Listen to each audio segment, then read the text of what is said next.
Hello, my name is Mark Gibson, and you're listening to the podcast version of the Teagasc Signpost Series, a weekly webinar that promotes and examines sustainability in Irish farming. Good morning, and you're very welcome to today's Signpost webinar. We hope you're all keeping well. Today, we're going to be speaking about a slightly different topic than which was advertised, but we are very closely related to the Acres story. As you're probably aware, the Irish government has allocated €1.5 billion to the new agri-environment scheme known as Acres. So far, 46,000 Irish farmers have joined the scheme, and a new tranche is opening at the moment. Today, we'll be discussing having the right action in the right place, and we'll also be hearing about one of the real success stories in birds conservation in Ireland. And I'm delighted to be joined by John Lusby, Conservation Officer with Birdwatch Ireland, a name known to many across Ireland, and Dr. Keena, who's Countryside Management Specialist in Teagasc, who's well known in the Acres and agri-environmental circles in Ireland. And we have Pat Murphy with Teagasc as well, who's going to help us with questions later on. John, you're not too far from me here. You're in the lovely west of Ireland. Could you tell us a little bit about the work that you're doing in Birdwatch Ireland? Right, yeah. So I suppose a lot of my work is actually focused on raptors, which are birds of prey, and we do a lot of work in terms of trying to understand more about our raptor populations, about what affects them, about the status of their populations. What I'll be talking about mostly today is specifically in relation to barn owls, and as you described, there's a lot of positives there. Recently, we've seen barn owl populations doing quite well recently, which is fantastic conservation success story, and we helped to design a specific measure in Acres, which is the barn owl action, and that's tried to further help barn owl populations. And I'm happy to discuss some of the positives and some of the learnings from the implementation of that measure so far, and how we can continue to improve it, and hopefully with seeing some real benefits on the ground for barn owls and other biodiversity. Thanks, John. And Catherine, we're coming into a very busy part of the season now when it comes to Acres actions, and this is a really timely presentation. Could you tell us about the type of work that farmers are doing at the moment or coming up over the next few weeks and months? Yeah, well, the work that farmers and advisors in particular are doing the plans at the moment. So we really need to get these plans right. So there's two angles at the moment. Acres 2 is just opening up for new applicants. And then we also have the Acres 1 applicants who are in the CP areas are currently planning actions for the next year for the non-productive investments. So there's lots of planning going on, thinking of action. So that's, as you said, this is very timely. Well, I think we should go no further without acknowledging the huge work that has been done to get us to this point, this 46,000 farmers that are in a scheme. I know that from a Teagasc perspective alone, there's been enormous work done by advisors with scorecards being completed throughout the summer. So I think it's fantastic that we're in this position that we have this number of farmers over quite relatively short period of time in the scheme. Absolutely. So, Catherine, you're going to start with. We're going to have two presentations. You start with the presentation on the some of the practical advice when it comes to planning the Acres actions on your farm, and I think that's a really good title, the right action in the right place. So Catherine, we'll hand over to you for the presentation, and we will take questions at the very end after John's presentation. Okay, so I'm briefly going to go through a number of different measures where I have hopefully a practical comment to make. And the most important thing is, once an Acres application is submitted, it can't be changed. And there's two angles then I'm watching out for. Number one is that it's in the right place, that it will get through in the scheme. And number two, that it's in the right place to deliver for biodiversity and carbon and water quality. When an advisor is looking to plan actions, there is a lot of background information. And just to remind us all what is there's a list of conservation targets for that specific farm. So we have sites and monuments, barn owl, grey partridge, chough, hen harrier, yellowhammer, twite, bird maps, and Annex 1 grassland and lesser horseshoe bat maps. So they're a background to help the advisor direct the farmer, and the farmers. It's lovely to tell them that their farm is, is special, and farmers are very interested in local, as opposed to national, are very interested in what's on their farm.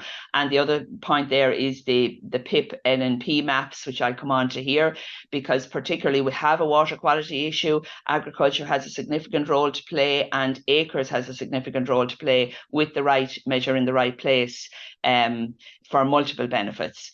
So it's just sticking to the water team, and thanks to my colleague Ivan who gave me these slides, Ivan Kelly. So the impacts, the map, the what's available to advisors is the nitrogen and phosphorus risk areas, and they're roughly there on the screen. The blue being the phosphorus and the browner one being the nitrogen one. So that's at a national level there. They've been developed by the EPA. Will focus. The actions are different for the different areas. So they help identify the diffuse P&N losses.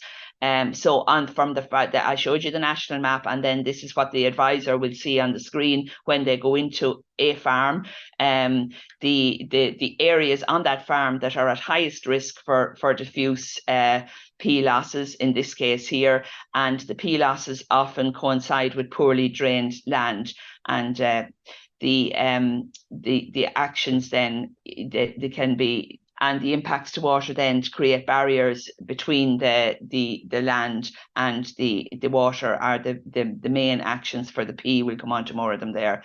And the N maps, then the map identifies the other maps, the colour to show up the N risky areas in dark purple, and the high risk areas for N often coincide with free draining land. So they have different actions associated that will help more in that situation. Okay, so the right action then, we have the actions, and I won't go into detail there, but the P ones are the riparian strips and zones, anything that's a barrier, as I said, to stop the from the overland flow. The N is slightly different. It's lighter soils, so particularly extensively grazed pasture, catch crops in the tillage areas, things that will stop the N going down through the soil to the water. Okay, so again, there's lots of suggestions there once we know to think about, to consider. And with the grass margins there, we talked about them for the P areas in particular, and there's a whole range of them there, from grass and arable and there's buffer strips and ryegrass seed set, different ones, paying hugely per hectare. But obviously there is the cost of fencing in the grass situations, not in the arable. So it is fantastic. I'm a big fan of grass margins. They just offer so much. They can be full of beautiful flora, but they can also, even if they aren't full of the beautiful flora, and we're absolutely not talking about sowing flowers which are not wild. The wild ones are the ones that are growing wild. But even if they're not full of those ragged robin and lovely species that you're seeing there, if you the grasses are incredibly important. A grassy margin is full of invertebrates and associated, is the building block for other birds eating the invertebrates. So they become more diverse over time as well. But as I said, it's as much about the fauna, and I know John will touch on this afterwards. It's the fauna that live in rough grass margins that are incredibly important. So can't emphasize enough the importance. They're well paid, at least should be considered on every plan where they suit. So, and the value of these, apart from what's in them, the linear nature of them, and we'll also talk about this with the hedges, because they provide corridors of movement. They're networks for nature. They're the highways through the landscape for the birds, bats, bees, everything. And a second point is the structure is really important. So when we create grassy margins, if we did nothing to them, they would become scrub. Now, scrub can be a good habitat, but where we're aiming for these on the intensive farmland, we're missing that rough grass margin, and the structure is as important as the species in it. So lumpy and bumpy is a great word to use. Seed production. So we do cut them, different rules for different actions, so I won't go into them here. We do cut them to retain them as grass over time at the end of the year once they've flowered. So anyway, fantastic for overwintering beetles and all sorts of things in the grass margins. So while they may not look stunning, they are, from a scientific point of view, extremely important for biodiversity. And there's just an example there of a demonstration that has been put in Teagasc and Athenry, starting off from ryegrass. So we will see over the years. You may say it doesn't look too exciting, but I'm sure John will have a comment on that, and it will become even more exciting over the years. Now, continuing on the linear habitats, when you are talking about planting new hedges, the main question to even at this point to discuss with the farmer is which type of hedge they want. Are they thinking of a topped hedge or a tree line or a scaped hedge? Two totally different hedges, and people get confused afterwards. Either is good, either is allowed in acres. Both are fantastic, done the right way. So, but when planting a hedge, to make that decision, we need to understand how apical dominance, how trees and shrubs grow, that the whitethorn wants to grow into the bottom picture there to be in a line of whitethorn trees. If we want a different hedge, we must manage it, but we must manage it appropriately. So if we want the topped hedge, we want a good thick base and the single tree. We need to plan that from the beginning with pruning and compostable film. So the whitethorn responds, it multiplies every time you cut it. So it's a case of where you cut it. Whereas if we want the tree line escaped hedge, and we want both, I stress, we want both on every farm, it's you leave it grow freely. So you do not prune it. And then moving on to the the hedges which are not in good condition and are possibly are suitable, in my head, very suitable for coppicing, are these what we call the upside down tolish bush hedges or mushroom hedges. You can see there, everything looks good in the summer. In the winter now, peel your eyes over the next few months on the dark days when you are out and about, and you can really see what's the structure of the hedge. And if they are these, you cannot keep topping a hedge unless there's a good bottom on it. So where we have these hedges, these are ideal to bring back to ground level by coppicing. So they're the ones I would love to coppice, the upside down tolish bush hedges. I worry about coppicing these beautiful old hedges, relict hedges I used to call them. There is lots of biodiversity in gappy relic hedges. It's not all about the hedge species, because we're talking about the flora beneath and the mosses and lichens. Now I know in the third picture there where there's not much between them, fencing off those hedges on both sides and maybe creating a margin would be super. But what we definitely don't want to do is reduce the height, as in the bottom picture where it's chopped off midriff, and we end up with that, neither a hedge nor a tree line. But those hedges on the top, I would rather not coppice. I would rather coppice, as I said, go back to and we have lots of these in various states. A lot of our topped hedges don't have a good base, and it is difficult to see them now, but just think, is there a good base there? If not, bring those ones back and begin again for a proper topped hedge. Then leading into the hedge laying, best practice hedge laying there in the pictures, fantastic, beautiful skill, really good for the hedge done right, clean cuts, no rough cuts. So super, but it really is a skill job. So be very careful putting this on a plan if the farmer does not have somebody to do it or is not in a position to do the proper job themselves, either time-wise or skill-wise. And the main message is, do not push over hedges with a digger. That is not a proper method of hedge laying. Okay, so be very careful about putting in hedge laying. So they're Catherine. Okay, they're the rejuvenation measures there. So then moving on to the grassland and just the tree planting, just a couple of comments there to try and plant trees in soils that are suitable for those specific trees. Look around locally. The extensively, the two grassland measures, the extensively grazed pasture and the low input grassland, the species are what we are looking for. They're lovely diverse species, but they can be a range there of high to low of the positives. It's a very good guide there for, you know, if you have how often in a footsteps do you meet a positive indicator. That's what will be scored next year if you are putting in LIG this year.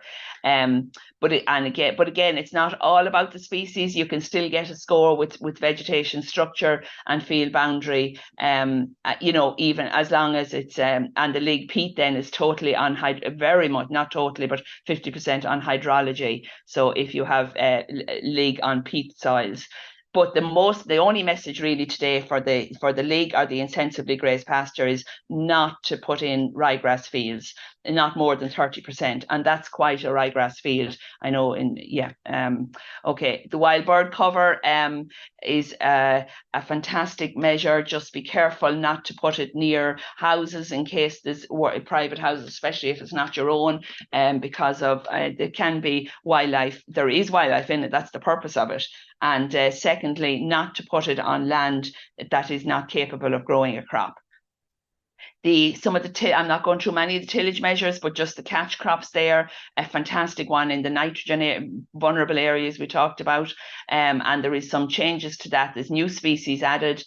All these documents are on the website, in the department website, as well as this presentation will be available. So that's the catch crops. And they've given a clear example of how to work out the seeding rate, where you have, you know, numbers of catch crops there. You do a proportion of each. And just one thing, that be very aware of conditionality for catch crops. That caught us out because it changed since we put in the catch crops last year, and now it's changed back to 30% of the land area required. But again, think of that before you put in catch crops for if you're going to graze them. And the overwinter stubble, then there's a new option added to the cultivation requirement. So you have two options there. The rare breeds, just one word of caution when you're planning it, the screen, make sure you hit the button for the right animal. There's a button each side, let's say, of the rare breed, and if you tick the one the wrong side, the wrong rare breed goes in. The traditional orchards, I just throw this one up as it being probably not a money one, but a lovely one if the farmer is interested, and it's usually around the house, and it's you know, just try to think. I know we're thinking of the money to make it worthwhile, the farmer going in, but don't forget to go through those minor options, I could call them, but they're the ones that the farmer will remember. She put that orchard in there 20 years ago because she suggested, you know, it's a lovely thing to do. The dry stone walls, just a comment on those, that the only ones without mortar, ones that are easily maintained, visible and accessible, and make sure there's a half rate and a full rate, and the full rate is obviously where you can get at both sides and they go in as internal, so just be careful of that when planning. Just quickly on to two sides on the CP areas. When you're planning the farmer into acres too, just be careful that they're in the right stream, if not queried at this point. And there was a bit of confusion last year. Hopefully it'll be more straightforward. And just again, going back to using the example in the right place from Caroline and Breffney, I'm using her slide here about using the right action to get the score up. It's a lovely example of how to improve the field score and the payment by putting in, as I said, the right action having been scored. So in this case, the payment can improve from 205 to 350 per hectare on that field by putting in a riparian buffer, a hedgerow, water troughs and a gate. So that's a lovely example. And just in general on the non-productive investments that advisors are now currently discussing with farmers, they can help to improve the scores in fields. You apply for these actions in the next 6 weeks. And look, there's a whole range of them there. I don't want to go into them in detail today, but they're again, it's equally as important they're the right action in the right place, but they will be screened and approved by the CP team. And just another comment in the CP areas from Trish in Kerry West Cork CP. to kind of be conscious of the high level objectives. And she gave me the examples there in their CP area. Management of invasive species and protection of watercourses are two really, really biggies that they want to address. And so the invasive species, we can't actually do the NPIs for them at the moment, but they will be. So we need to be talking to farmers about them. And protection of watercourses, exactly as I talked about before, just equally relevant, same relevance. Thank you, Catherine. Huge amount of information there in a relatively short space of time. So definitely one for people to maybe look back on the presentation to get the details. And of course, do come back to us with questions. Some questions coming in already on your presentation, Catherine. So I think we'll just move swiftly on to your presentation, John, given that we have limited amount of time this morning. And I know you have some really nice slides to share with us. So John, we'll hand over to you. Looking forward to your presentation. Good morning, everybody. So I'm going to focus mostly on the barn owl action in acres, and just to let you know that earlier this year we did do a specific Teagasc Signpost Series webinar on barn owls and on the barn owl action. So that's there to refer back to if anybody wants more information. We probably won't get the opportunity to cover it as in depth this morning. Well, I think the reason that we wanted to revisit it now was firstly because we've seen that this particular measure is quite popular. I think it's 5,500 farmers have signed up to the barn owl action, which is great to see. But also as well, we've an insight now in terms of how it's been implemented, and we've seen some really positive situations where the measures is being implemented really well, but also some where it's maybe been implemented less effectively. So it's really good to to learn from that and to try and improve, and particularly with the second tranche of acres. And I think just picking up from where Catherine left off, it is very much the right action in the right place. And I think this is the particular this action can have huge benefits for biodiversity as well as for the farmer if it's carried out appropriately. But also the flip side of that is if it's not, then not only is it not going to be effective, but it can actually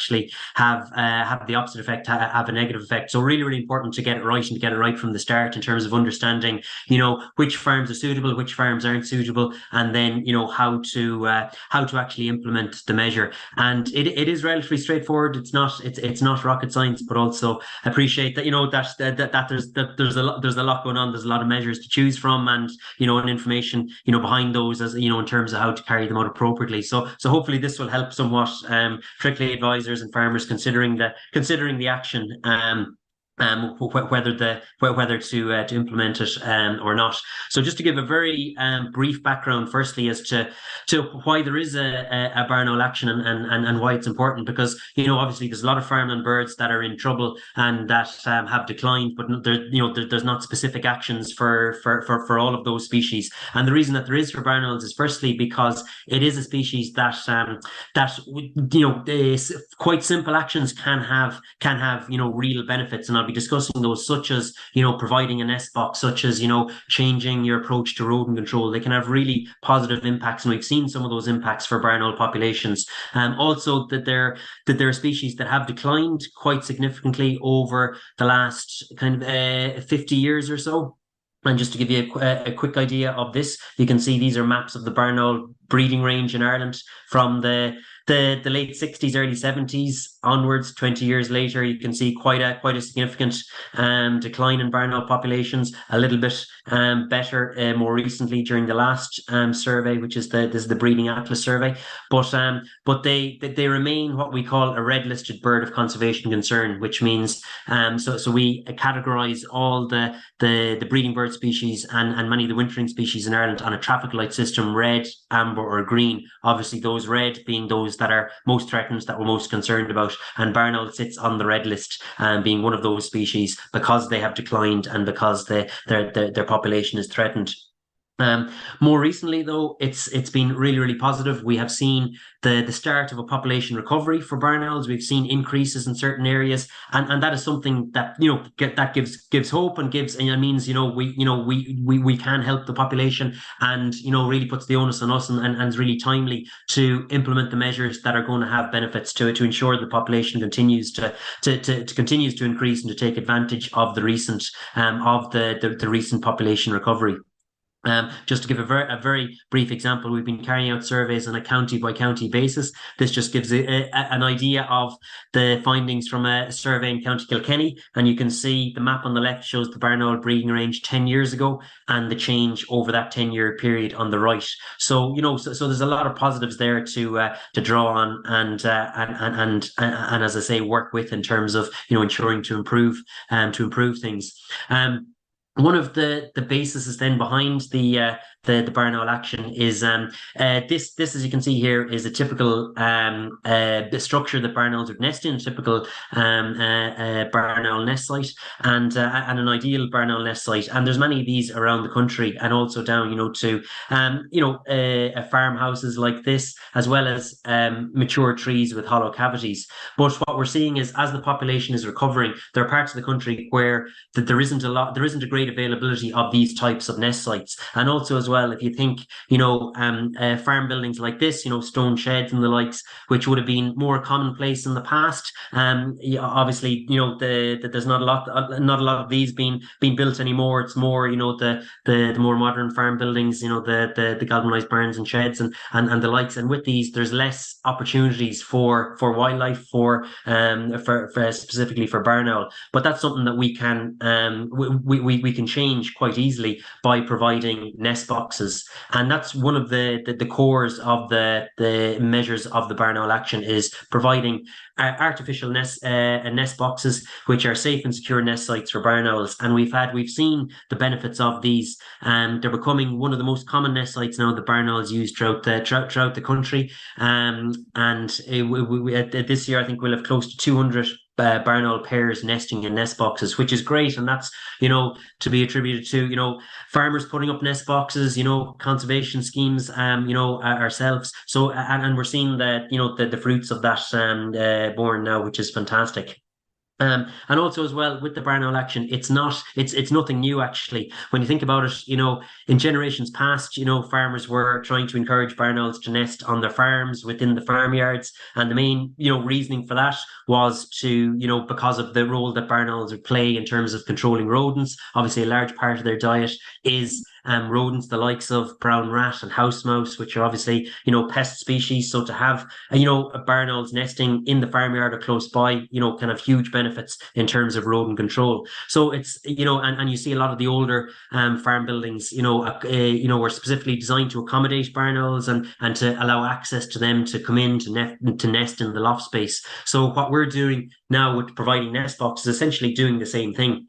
And the benefits are the same in terms of encouraging barn owls to nest on your land, and that brings us to the second element of the barn owl action, which is trying to improve rodent control measures, because I just mentioned the benefits of having barn owls, nesting on the farm, and that is because they help to control rodents. But there can be risk associated with that as well, because barn owls feed on small mammals, on other species that are susceptible to being contaminated or to feeding on rodenticides or rat poisons. That can pose a serious threat to barn owls and to a range of other wildlife as well. So obviously we don't want a situation whereby you're putting up a nest box, you're encouraging barn owls to nest in your land, but then having a negative effect by using rodenticides, not using rodenticides appropriately. So we want to get those two measures aligned and get them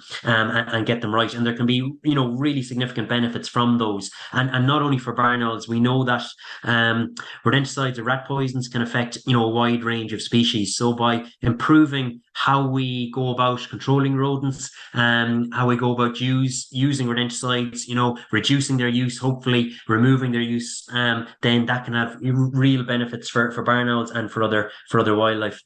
So I know we're tight in time, but I'm just going to go through some of the basics of the barn owl action. As I say, it's not too complicated, but it is really important to get it right. And the main core elements of it are, firstly, providing a nest box or nest boxes, to a maximum of 2 nest boxes in suitable locations, improving rodent control and integrating what we call integrated pest management approach, which means,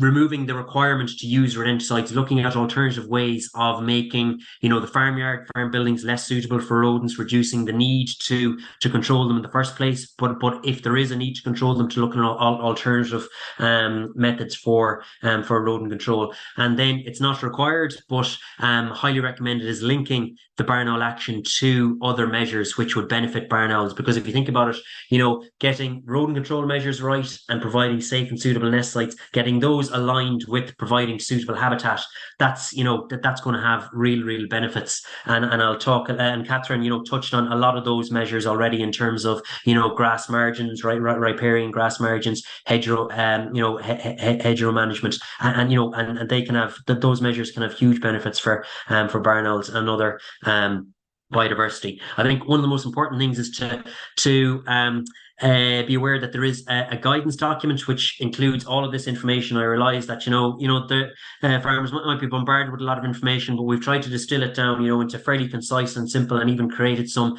practical guidance videos in terms of the nest boxes, how to build nest boxes, where to site them, how to monitor them. So all that information is contained in the guidance document, and please do, if you're considering the barn owl action, or if you're an advisor, please do refer back to that. And this is the type of information that's included within that document. And I think this is really important, is to firstly decide whether a particular farm is suitable for this action or not. And if it's not, then obviously, you don't have to go any further. If it is, then you move on to the next step as to how to appropriately implement it. And just to run down through these quite quickly. So it's a quite a straightforward process. There are a few basic criteria that you need to meet, but also there's a few criteria that you need to make sure that you're not placing nest boxes, particularly in the wrong places, because that can obviously then have the opposite effect and actually have a negative effect. And so one of the first things to do is to assess where your farm is, if it's suitable. So if your farm is or the location of the nest box is less than 500 meters from a motorway or major road dual carriageway, then it's not suitable, because barn owls are susceptible to being killed on major roads in particular. So we don't want to be siting nest boxes close to major roads. Then also the location of the nest box of the farm should be below 300 meters in altitude, because above that isn't very suitable for barn owls. They're very much a bird of lowland farmland. And then if you answer yes to those questions, you get to the next stage and you look at is there suitable habitat on the farm, or if there isn't, are you including some of the measures that will create suitable habitat conditions for barn owls, such as the grass margins, the arable grass margins, the winter bird food, overwinter stubble, some of the measures that Catherine was focusing on. And if you can answer all of those, if you can answer yes to all of those questions, then you move on, and then you get into the specifics of where to site the nest box, where is suitable on the farm, and the type of nest box. And again, it is relatively straightforward. There's 2 types of nest boxes. There's an interior nest box, which you can see here, and quite a straightforward design. The design plans are all on the guidance document. And obviously, just as it says as the name implies, these nest boxes are for interior spaces, so barns or sheds. And there's a few basic criteria to make sure that you're selecting the right place, and also to make sure that there's very specific the designs of the nest box, and to make sure that they're correct. Because even with a little bit, if you sway a little bit from the proper design, such as not having a ledge, or if the box isn't deep enough, then that can create problems. So it is fairly simple and straightforward, as all the information is there, but it's just it is necessary to adhere to the guidance, and to get the design of the nest box and the location correct.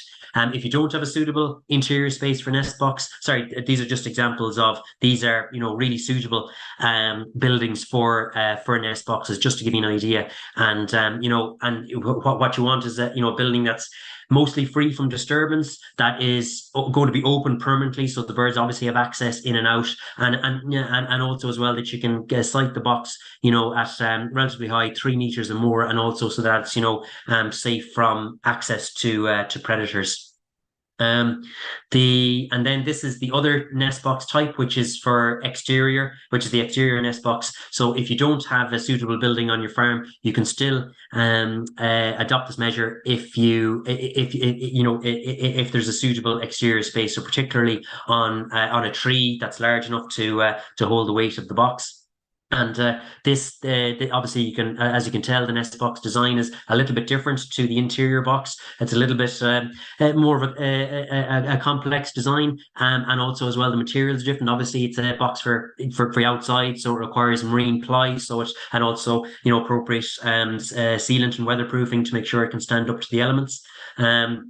And then you're looking for a suitable mature tree facing out onto open land, and that again is nice and obvious from the barn owner's perspective. And these are some examples of suitable trees that we have selected for barn owl nest box, and a lot of these that have worked very, very well and have encouraged birds, and birds are nesting in the nest boxes.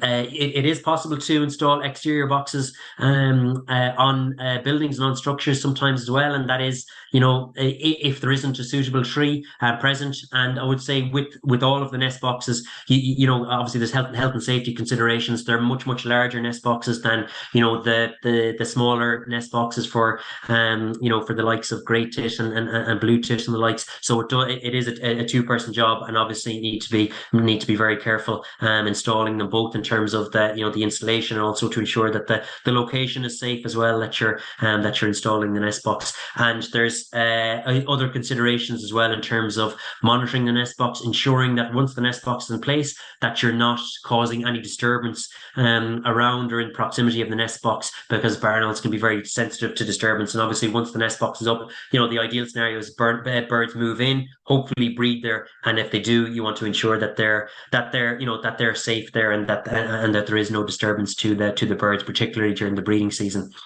That's the nest box measure.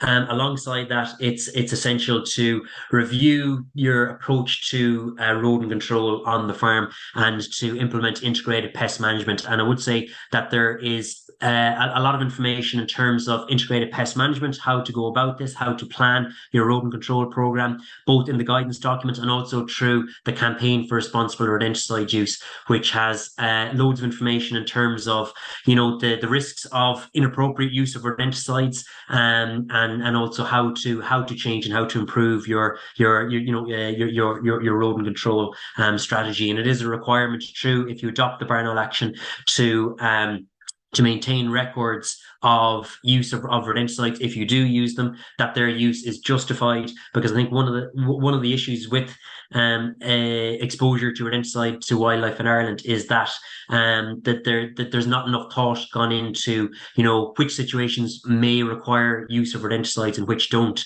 And I think it's unfortunately all too an easy a solution to put out rodenticides, and even in situations where they're not needed, where the use isn't justified, and even where they may not have any benefits in terms of controlling rodents. So this is where we'll see huge benefits if we can improve and change our approach to rodent control. And as I say, all the information is there to allow you to do that, and it is a requirement of the barn owl action. And then I won't go over too much of what Catherine described in terms of, but it is exactly, it's along the same lines, the right action in the right place. And if you think about it, aligning some of the measures, some of the habitat measures, and that will benefit barn owls, aligning that with the provision of nest box and with appropriate rodent control is going to have huge benefits. And that is particularly for barn owls. It's the likes of the actions such as the grass margins, both in grassland and arable, low input grassland, winter bird food. That's winter bird food, or previously known as wild bird cover. That's a fantastic measure for wildlife in general, but barn owls, it's good for small mammals. Therefore, it creates a food source for barn owls. Also, overwinter stubble and unharvested cereal headlands. And just to give you an idea, so again, Catherine is the expert in terms of hedgerow management, so I won't go over straight into her territory here. But just to give you an idea of where there is, good hedgerow networks, appropriate hedgerow management, you can see the benefits for barn owls. I'm just going to play this very, very short video, and this is of a barn owl that was fitted with a GPS transmitter, so we're able to monitor its movements as it, went hunting around the countryside, and it'll give you an idea of just how important hedgerows are in the countryside for barn owls. So this is a female barn owl. This is the nest site where they were nesting. This is in South Tipperary, and this is this bird going out on quite a routine hunting trip, and you can see this following her movement. And once she starts hunting, you can see that the bird is just focused on the hedgerows, flying up and down quite slow along the hedgerows, completely ignoring the interior of the fields, because it's the hedgerows where the prey is, where the small mammals are. And this bird, as you can see, arrived at a rough grassland at the edge of a motorway, obviously caught prey, and then is flying back to the nest site where the hungry mouths await, because this is the breeding season, so there's young birds back at the nest. But and we saw that time and time again. It just gives a very quick idea, just because these are things that we don't see ourselves with barn owls. Obviously, they're out and about at night, but it really emphasises just how important hedgerows are, and also the other measures that the benefits that they can have if we get it right, and if we're choosing the right actions in the right places. The fruits of that can be substantial. So thank you very much. Apologies if I ran over time, and but happy to answer any questions if there is time to do so. And back to you there, Mark. Thank you, John. Really fascinating presentation as always, and I really enjoyed that video. It really it shows how important those linear features are, and the hedgerows for feeding purposes. And Catherine, the right measure in the right place, so important for us today. There's some questions coming through that we had. We've put responses to there in the chat there, people inquiring about the compostable film, where that can be accessed. So we've included a link to that as a Teagasc article with the details of the two suppliers in Ireland on that page. And also then we have a link there to your previous webinar as well, John, on the barn owl. So we do have lots and lots of questions, but I have a question, John, just from I suppose looking at the location of barn owl boxes, and we know that a lot of farmyards can be quite busy, or animal houses as well. How suitable are they for locating barn owl boxes? What are the success rates? Because I know the advice is to try and find somewhere that isn't so busy. It's a really good question, something that really important to consider. What I would say is that we do have the barn owl nest boxes in some quite fairly busy farmyards and busy barns where there's a lot of coming and going. And I think it is the situation that once birds get used to a certain level of of movement and of noise, that they don't associate that with disturbance. But I would still highly recommend that where possible to site the boxes, in a building that is quieter, that is, where there's less activity. And if you don't have such a building, that then probably then the better option is to look at a tree and look at the exterior box. I think one of the things definitely to consider is if you are looking at or considering particular buildings for barn owl nest boxes, to also look at not only the how busy it is, but also how it the activity over the course of the year. Say, for example, if you have a shed that there's not a lot of activity in for much of the year, but then there is during lambing season or similar, then that's one of the worst things, because then you can have a pair that isn't take up the nest box and they're not used to any coming and going in the building, but then all of a sudden during the breeding season there can be all of a sudden lots of activity, and that's really what you want to avoid. If you think about it, from the bird's perspective, as in you really want to, a situation whereby that, there isn't a lot of disturbance, that if they are, and particularly during the breeding season, if that they're nesting there, you're not creating a situation whereby, you might have the birds flushed from the nest box, or disturbed to the level that they leave the nest box during the breeding season.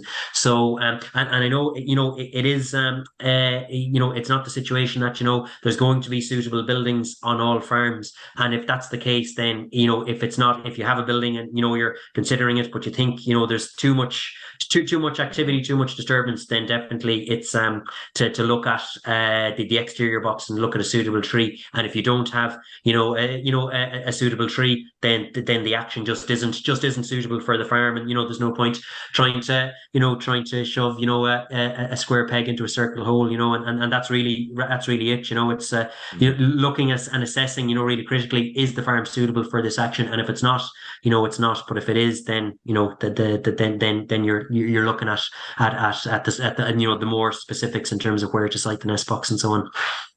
Just before we move on to the questions, we did have somebody suggesting that if you're not handy with a screw gun and a hammer, that you can contact your local men's shed. A lot of the men's sheds across Ireland are actually producing these barn owl boxes, and so that might be a nice link to have at a local level there. So I think that's something that people should consider. Pat, really good questions coming in there. One that's just struck me as interesting, a question about if there's flood lighting and lighting put in on farms from a safety and a security perspective. Are these likely to have an adverse impact, and is there any advice in relation to that? Well, again, what I would say is, as long as the floodlights and that isn't directly, on the area where the birds are nesting, on the nest box, then and again as well, if it's not something that's introduced, if it's there already. So, say if you imagine a scenario that the floodlights are there already, the nest box is there, the birds are choosing to nest there, then obviously they're going to be associated, going to be used to the floodlights, or to whatever other disturbance that might be. So I think the key thing is not to introduce things in proximity to the nest box where they might cause disturbance. But if it's a case that they're there already and that the birds are used to them, then it's not going to create a problem. Catherine, there's I suppose it could be a very quick or a very long question. Should plants be pruned at planting when aiming to create a topped hedge? Yes, for a topped hedge, and no for a tree line escaped hedge. So that's the choice you need to make at this point. And pruned down again. Pruned down to ground level, an inch or so above the ground, that the compostable film will hold. I wouldn't prune without putting a good mulch, and the one we talk about is the compostable film. Others are possible, sheep's wool and bark mulch, but everybody can use the compostable film. So it's. Catherine, you mentioned about water courses there. Are there any measures or incentives to identify and protect specific aquatic species and habitats within water courses? For instance, pearl mussels, salmonid and lamprey spawning and nursery habitats? Not specific. I think if they will benefit, and there is the pearl mussel project focused on that, but the same measures are relevant to any water course. I imagine the riparian strips will have an impact on reducing sediment loads and so on. Which is good for loads of species, including those key ones that you mentioned. Yeah, okay, very good.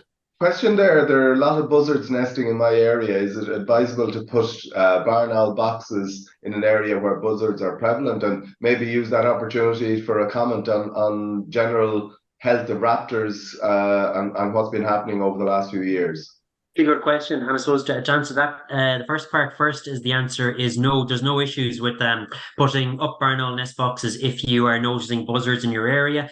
And obviously buzzards and barn owls, there's a lot of overlap in terms of what they feed on, particularly rodents and small mammals. But there's generally no issues in terms of buzzards being in an area with barn owls, and they're both on they're both on quite different timescales. Obviously, buzzards being diurnal, being active during the day, and then barn owls doing essentially doing the night shift and active at night. And in fact, an awful lot now. Obviously, buzzards being very widespread throughout the country.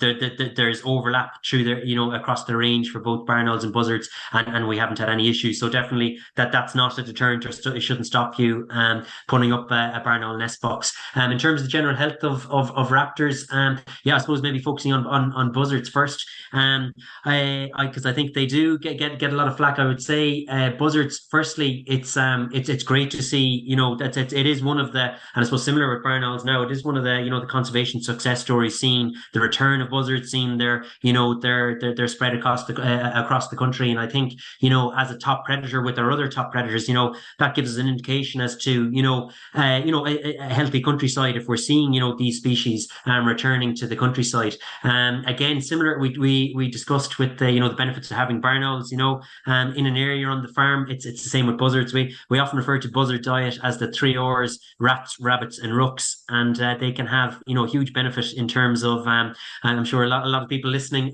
they wouldn't be the fondest of those 3 species that I mentioned. So having a top predator that is helping to control those is definitely of benefit. And I think then in terms of general raptor populations, and we discussed a little bit about this morning, it's a bit of a mixed bag. Some of our species are doing reasonably well. It's great to see the barn owl recover and buzzards increasing. But then the flip side of that is unfortunately kestrels, which a lot of people will be familiar with, the falcon that would hover. They're unfortunately declining. Hen harrier is another that their population is at a really, really critical level and really worrying level. In the region of only about 100 pairs left, and they have declined quite steadily in the last the last 2 decades. So there is some positives, but definitely a lot more work to be done. And I think some of the measures that we did discuss through the barn owl action, like particularly rodent control, that's, and again, I can't stress how important a measure in action that is, because it's not only going to benefit barn owls, it's going to benefit the whole suite of raptors, but also a huge range of other wildlife too. There's a couple of questions in relation to one is how successful are high poles and trees for barn owls, and a second one about what trees is there a difference between the suitability of different types of trees for barn owls? Really good questions. Firstly, in terms of the pole boxes, now there's not that many pole boxes in place in Ireland, but those that are tend to be successful, because it's with the pole boxes we have the benefit of we can decide exactly where to put them, and we can put them in suitable habitat, facing out into suitable habitat, whereby with existing either buildings or trees you're somewhat limited by by their suitability. So the pole boxes can be hugely successful. Also as well, they're very, very open, so they're very obvious from a barn owl's perspective. And if you think about it, if you place a pole nest box in suitable habitat, even apart from nesting, birds are likely going to be using that even to perch on, to hunt around the around if it's in suitable habitat. So they can be a very good success rate with nest boxes on poles. But obviously there's a bit more involved in terms of the actual installation of nest boxes on poles. And then secondly, the nest boxes, the type of trees. To be honest, there's no hard and fast rule in terms of the species of tree that to put a nest box up on. The more important is firstly that the tree is large enough, it's got a as sufficient diameter to hold the weight of the nest box, and also as well that the tree is facing out onto open habitat.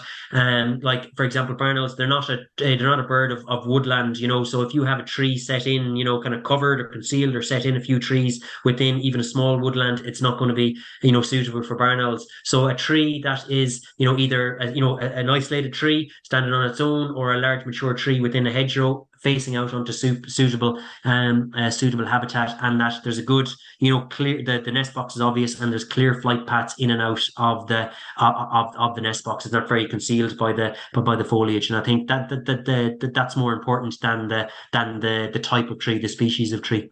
Okay, a couple of questions for Catherine. There's one saying you went very quickly over hedgerow restoration slide. I'm wondering, could you give more information? But maybe if somebody Googles hedgerows in Teagasc, you have a whole a suite of information available to people. Maybe you want to just say a little bit more about that. Look, I think that the concern is rejuvenation done wrong. So follow, as you said, we have videos with experts doing it right. So be careful before you choose that. But I'm all for it with the right hedge, choosing the right hedge and doing it right. Okay, and Catherine, you mentioned sheep's wool as possible for keeping down weeds under new hedges. Do you have any more details on this? Well, listen, we're only trying it. The farmers and the Cummerers put me onto it, and Katrina and Oliver there organised wool, and we're going to try it more next year. It obviously works. It's how practical it is the more, if a sheep farmer is doing it on his own farm, and with unfortunately the value of the wool, it's a very good thing to do. I'm not quite sure whether we can, transport it and sell it and move it around as easy. So, we'll have it on all our Teagasc farms this spring, Pat. Okay, and is there a preferred time of year for the installation of owl boxes or other nest boxes? The autumn and into the winter is the best time, and I think the deadline in terms of the barn owl action to install and the nest boxes is the end of July before the following year, and I think you can put up a nest box at any time of year, but we would usually put them up at this time of year with the aim then of birds hopefully taking them up the following breeding season, so by next spring. So the autumn winter typically the best time to install nest boxes. And I suppose for an individual farmer putting up a nest box, like the chances of them actually getting a bird into it is probably not that high, but the advantage of having a lot of them there is it does provide the capacity for the owls to spread across the countryside. That's it. You summed it up. So there's absolutely no guarantees of the nest box being taken up. You can obviously increase the likelihood by positioning it in a suitable location and and linking with the habitat measures. But there is no guarantee. But I would say that we have started to see an increase in uptake of the nest boxes that we've put up. And say for example, just there recently, we 30 nest boxes put up in County Offaly. The following year, there was 6 breeding pairs in those 30 nest boxes, which isn't bad, but and I would say as well that it's generally not immediate. You might put up a nest box, might be nothing in it for next year, the next year after that. It can take some time, but obviously you're not going to get birds in the nest box if you don't put it up in the first place. And I would say that with the population hopefully continuing to increase, obviously the likelihood of the uptake in nest box is going to increase with that as well. But don't be disillusioned. Yeah, John, exactly. Keep the faith. We're almost out of time. I have two final questions for you. Question there. We often have a lot of non-farmers tuning into us on a Friday morning, and for those people who may be part of a group or a local environmental group, is there funding out there to support them to put up boxes or do these types of environmental activities? I know there's a big emphasis now on biodiversity. Is that something that you'd advise people on? Maybe Catherine, you could comment on it also. John, are you there? Sorry, yeah. I would say there's been a huge number of local community-led barn owl nest box schemes, and they've had there'll be huge benefits. And it is, as I say, because it's a relatively straightforward measure to carry out. So definitely, I would encourage groups if they have the capacity, if they have the interest in doing so, that there can be huge benefits in that. In terms of funding, that there is funding sources out there. We've worked with a lot of community groups, individuals. There is funding out there potentially through leaders you mentioned, through other schemes such as through the Heritage Council, also through the National Parks and Wildlife Service, through the Local Biodiversity Action Plan Fund, and that's administered through local authorities. So there definitely are potential funding sources out there, and I would definitely recommend it as and we're happy to help in terms of providing any advice or guidance. But it can be a really good measure for local community groups, other groups, conservation groups to carry out, and it has been, and that's been tried and tested now in quite a few areas with a lot of benefits to show from those schemes. For people who want to maybe learn a bit more about birds, John, and identification, we're all surrounded by birds, and to actually get a better understanding, are there local courses or workshops that are held that people could attend? There is indeed. Yeah. And definitely I would recommend visiting the Birdwatch Ireland website. Also, we have local branches right throughout the country, which hold events and talks, which hold guided walks. So that you can learn from experts in terms of going out, identifying birds by seeing them by their calls as well. We also hold workshops and in fact surveys that you can get involved with. One which I'd recommend is the garden bird survey, that you can quite simply look out your window and learn to identify the birds that visit your garden, as well as other surveys like the countryside bird survey. So there's a range of different surveys that you can get involved with, learn from, and there's a lot of resources as well on our website and also on our YouTube channel, and specifically on Barn Owl. There's a range of videos if you just want to become more familiar with the bird and its conservation. So I definitely recommend checking those out.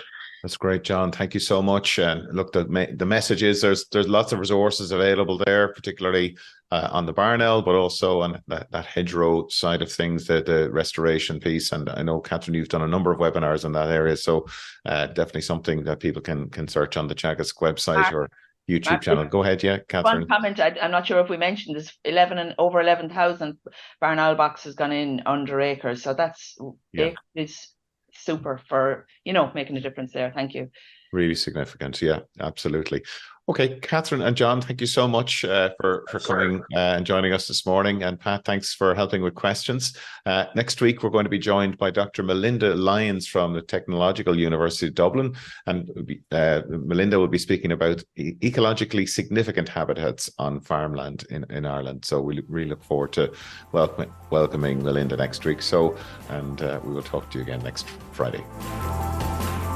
You've been listening to the podcast version of the Teagasc Signpost Series, the weekly webinar that promotes and examines sustainability in Irish farming. Don't forget to join us live every Friday morning for our latest webinar. For more, visit teagasc.ie. And you can also rate, review, and subscribe to the Signpost Series on Apple Podcasts, Spotify, or wherever you get your podcasts from.